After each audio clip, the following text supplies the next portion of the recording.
everybody. I'm here with Nikki, Britt, my favorite doll artist and yours, and she was kind enough to take time out of her busy schedule here at Modern Doll to sit down and have a conversation with me. So I'm going to ask her a few questions, and hopefully you guys will enjoy watching it.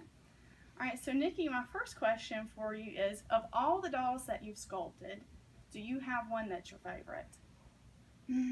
I would say it's a really hard choice because I like so many of my dolls, but and it seems like when I sculpt a new one, it's my favorite for a while until I come up with the next one. But Pepper Annie, I would say, was probably, she just means a lot to me, Pepper Annie. She was one of my first, so after I came out with the Fawns, I really wanted to do something different, and there was no 18-inch dolls at that time, and I had seen, you know, the American Girl dolls and all the accessories and the clothing, and so I thought, I don't like the American Girl doll proportions, so it didn't fit exactly, but I wanted to do something like that so that she fit all the accessories and stuff like that. And I'm like a little kid at heart, so I wanted to play with my own dolls. I had that planned when I created her. And at first, a lot of people were like, they didn't understand the price because it was a heavy doll. And they thought, oh, well, she's MSD size. That's a ridiculous price. So it wasn't as popular of a doll. And so I thought, oh, I shouldn't have done something different. I shouldn't have stepped out of my comfort zone. But then, after everybody got the dolls, it was just enormous. And I realized then that stepping out of my comfort zone actually got me, you know, a better result than just staying within the norm. So that's it really, that she represents that for me. So that's why she's my favorite, I think a lot of us collectors, Pepper Annie is our favorite too. So that's interesting to hear. All right. So my next question for you is, are you working on any new sculpts right now, or is there anything you can talk about?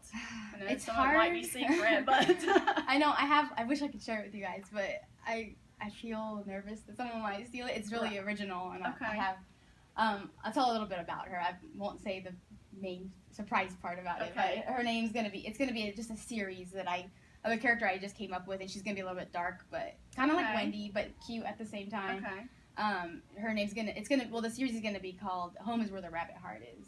Ooh. And so she's gonna be kind of like a scary forest, kind of dark story tale thing. I like it. Yeah, it's gonna be pretty cool. I'm excited on the about list it. For that one. I've already sculpted her face. So I'll have to show you later. Awesome.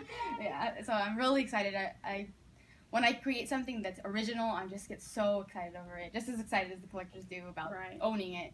And so I'm basically a collector at heart. So when I create something, it's just so exciting for me. I'm really looking forward to her. And then I have a dragon coming out. It's he's been in the works for a while. I think I've seen some of a couple of the early sculpts. Yeah, and I have he's gonna be really different than any other animal sculpts I've seen on I will just say that because I don't want to put too much out there. I also have a little guy that I just finished. He was actually just on a whim. I did him like 3 weeks ago, actually. I was feeling really stressed out, and so I was like, I need to just sculpt. So I sat down and sculpted him, and I sculpted him probably in like a day. Wow. Yeah, I'm still working on his joints right now to get the engineering down, but his name's going to be Toggle Smooch. And I had a drawing of him before that I was planning before, and he's just a animal sculpt, but he's my own. He's just not even something that really exists. It's just a little creation of my own. He's kind of a bird, though. I'll just say that. All right, that's neat. And so I think next year, anything I come out with new will be maybe animals or concept art more than children like I have been doing. Like the tradition, what you've been doing. I want to step out of the norm, and I've been seeing a lot of things similar in my work, and I want to be different. That's why I started doing expressions and with the Fawns. It was really different for the artist doll world, and I want to keep being different. So I'm gonna step out of the whole children theme and still do children, but maybe a little conceptual, you know. Well, kind of I know that we're all really excited to see what you're going to come out with. I'm excited. So, kind of along those lines, your career, I think, as a doll maker has been really successful. You know, people are crazy about your dolls. Yes. So, if you weren't making dolls right now, what career do you think you'd be in? I would say it would be writing. I always wanted to be a writer. Okay. Yes, I love books. I love reading, and I write a lot. I've written ever since I was a little kid. I would write stories. I have little books that I made when I was a kid, and I just think that's always been my passion. And more than anything, I think the art dolls are more just me being able to bring out the characters that I have in my head that I want to write about.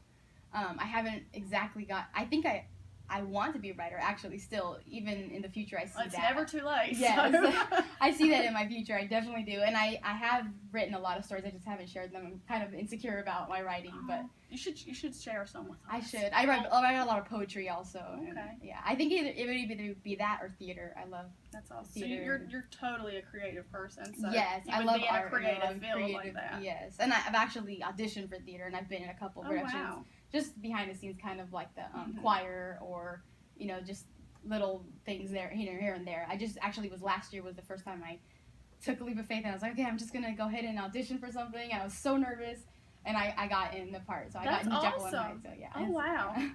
Oh, very cool. Okay, so my last question for you is, as a child, did you have a favorite doll that you played with? Yes, I had lots of dolls. I collected a lot of dolls as a kid. My mom was a doll person, so she kind of passed that on. Yeah, to you. and so she would buy me a lot of dolls, and I loved Cupid. The Cupid was my favorite. And I told you the story about I run around. I have a video at home. I run around behind my brother and like, hey, I'm gonna get you. And he's like, Mom. All right, sorry guys. The last video kind of cut off. I think my phone's totally out of space, so we're switching cameras. Hopefully, I can mesh it together and look okay. So I'm gonna do a quick rapid fire, Nikki, just of some kind of fun questions and see what your answer is. So first one, cats or dogs? Dogs. Oh, we're gonna scratch that one from the record. I'm a cat I person. love cats too. I love cats too. But Okay. dogs are definitely like my preference. All right, second question: Voldemort or Umbridge? Which one's worse? Which one's worse? Which one's worse? Umbridge. Umbridge. Okay, totally. Yes. All right, Coke or Pepsi? I don't drink. You don't drink Coke Coke or alcohol, Pepsi? yeah. Okay. I mean, not alcohol. But sorry. sodas. Sodas, yeah. They're just as bad, pretty much. Yeah, exactly. Okay, next question is fly or drive? Oh, that one's hard. It is hard. They're both just as bad. I think I'd rather drive. Drive? Yeah. Okay. Disney or Universal? Disney. Disney? Yes. And one last one. Pink or purple? Purple. Purple. Yes. All right. And thanks everybody for watching. Nikki, do you have anything you'd like to add that I didn't ask? No, I just thank you all for all your love and support, and I love seeing all your comments online and how much you guys enjoy my work, and it's really encouraging to me, and it inspires me to keep going. So thank you all for everything. All right, guys. Thanks for watching.